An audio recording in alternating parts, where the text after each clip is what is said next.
Bonjour, dans cette vidéo, je vais vous apprendre à comment savoir chaque calcul des mathématiciens. Alors dans le secondaire, vous allez apprendre plusieurs calculs de chaque mathématicien. On va les apprendre une, par son rôle et à quoi sert la formule. Je vous explique. Alors au secondaire, vous avez déjà vu, les profs sont en train de vous apprendre Pythagore, Newton, Euler, Cantor et Einstein avec toutes ces formules. Mais on se pose souvent à la tête à quoi sert-il? Parce que on voit ces formules, mais à quoi sert-il? On commence. Pythagore. On appelle ça Pythagoras, mais moi je préfère l'appeler Pythagore, c'est votre choix. Alors c'est A2 plus B2 égale C2. Si vous n'avez pas vu ma vidéo sur la formule de Pythagore sur la partie 1, je vous recommande de regarder cette vidéo avant celle-ci. Alors, cette formule sert beaucoup à calculer les triangles, rectangles, isocèles, qui se ressemblent plutôt à ça.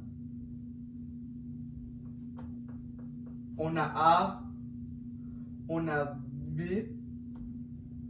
et on a C. On se rappelle, je vais vous réécrire les lignes. Alors, on a l'hypoténuse.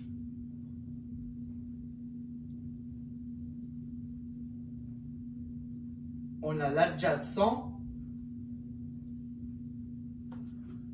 Et on a l'opposé. Alors, cette formule sert à calculer et identifier chaque angle dans sa bonne position. Pour cela, si vous connaissez, vous devez utiliser les calculs de cosinus, sinus, etc.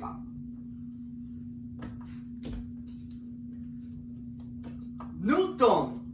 Isaac Newton est vraiment fameux pour plusieurs choses. Et on a sa formule F égale ma. Pourquoi on dit F égale ma? À quoi sert-il? Alors, Newton est vraiment fameux pour ses lois en gravité. Et oui, vous l'avez écouté. Alors, cette vidéo consiste un petit peu de physique. Alors, F égale ma veut dire la première loi de Newton. Alors, la première loi de Newton est dit que lorsqu'on fait une force, il faut qu'il y ait une autre force afin que l'objet bouge. S'il n'y a pas de force, l'objet ne va pas bouger. Alors oui, en 1670, Newton s'est inspiré cette formule par une pomme. Parce que je vous dis, cette formule a été inventée par erreur. Parce qu'en 1670, Newton était en train de relaxer dans un champ des pommes lorsqu'une pomme tombe. Quand la pomme est tombée, il a réalisé qu'une force a fait une compression envers la pomme. Et quand la pomme est tombée au sol, ça a créé une force de compression. Alors, Newton veut nous dire avec cette formule que lorsqu'on fait une force, il y a toujours la gravité qui va être présente. Euler. Leonhard Euler est vraiment connu pour plusieurs choses, aussi comme Newton, mais d'une autre manière. On a sa formule suivante. V égale V moins E plus F égale à 2. Cette formule est généralement utilisée en géométrie lorsqu'on veut calculer Alors en primaire, vous avez appris combien y a-t-il de faces, sommets et des arrêts. Alors, je vais vous rappeler, les faces, c'est les faces de la pyramide. les sommets, c'est combien il y a de points là-dedans.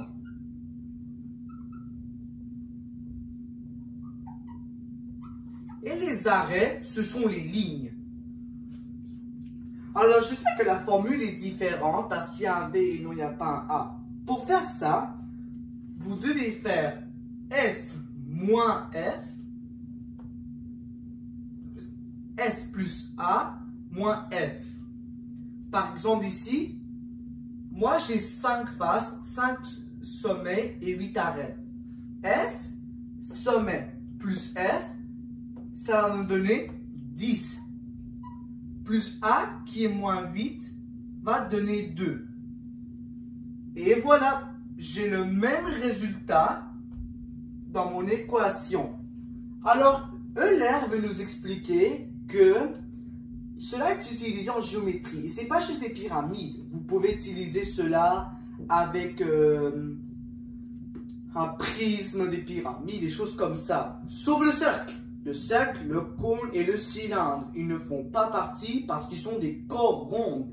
Et non, ils ne font pas partie de la famille des polyèdres.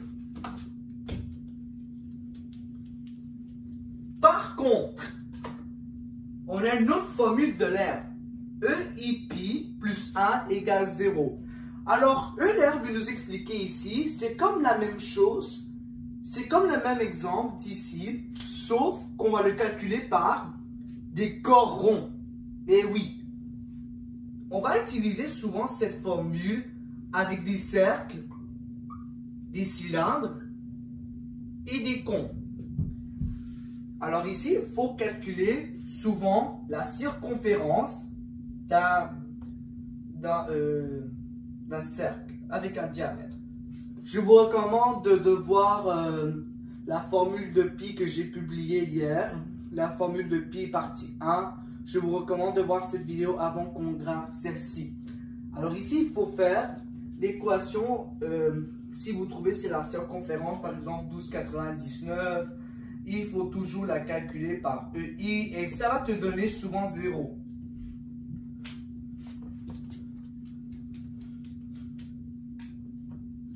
Ohm. Ohm, c'est un mathématicien, mais pas tellement reconnu dans la planète. Il est vraiment fameux pour sa stabilité de l'électricité. Alors, il veut nous dire comment c'est la résistance de l'électricité. Mais comment? Par exemple, on peut dire qu'une maison a une très forte résistance d'électricité parce que elle est très forte d'électricité qu'on pourrait allumer toutes les chambres, toute l'électricité des chambres. Ça, c'est à quoi ça sert en vraie vie? Ils veulent nous dire comment est-il fort. Cantor. Cantor n'est pas tellement reconnu comme homme, mais il veut nous dire, mais il est très fameux pour ses théories mathématiques fondamentaux. Et oui, vous l'avez écouté.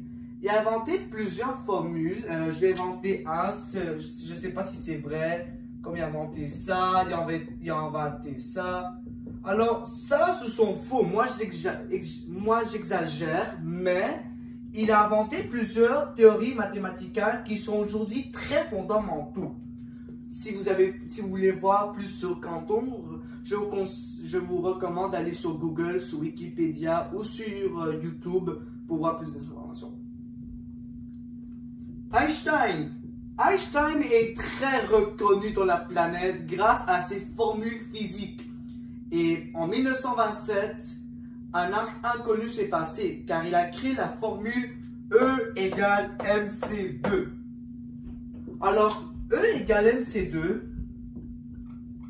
a chaque une différence. E, ça veut dire l'énergie. M, c'est la masse. Le C, ici c'est carré. Ici le C. Le C, vous avez deux choix. Soit vous écrivez constate, ou vous pouvez écrire vitesse de la lumière.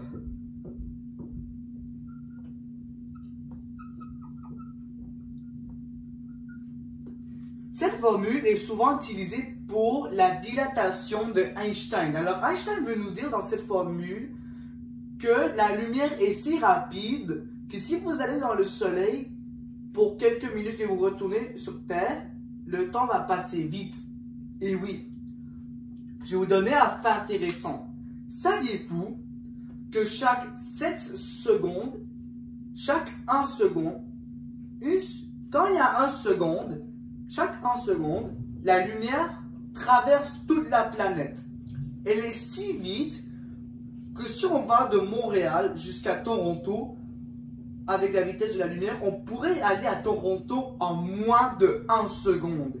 C'est vraiment incroyable, cela.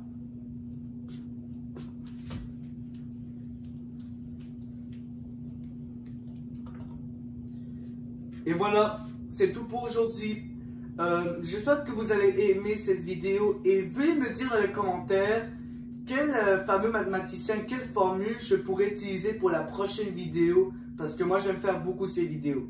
Encore une fois, n'oubliez pas de liker, abonner et écrivez sur les commentaires cette vidéo. On se voit la prochaine fois. À bientôt.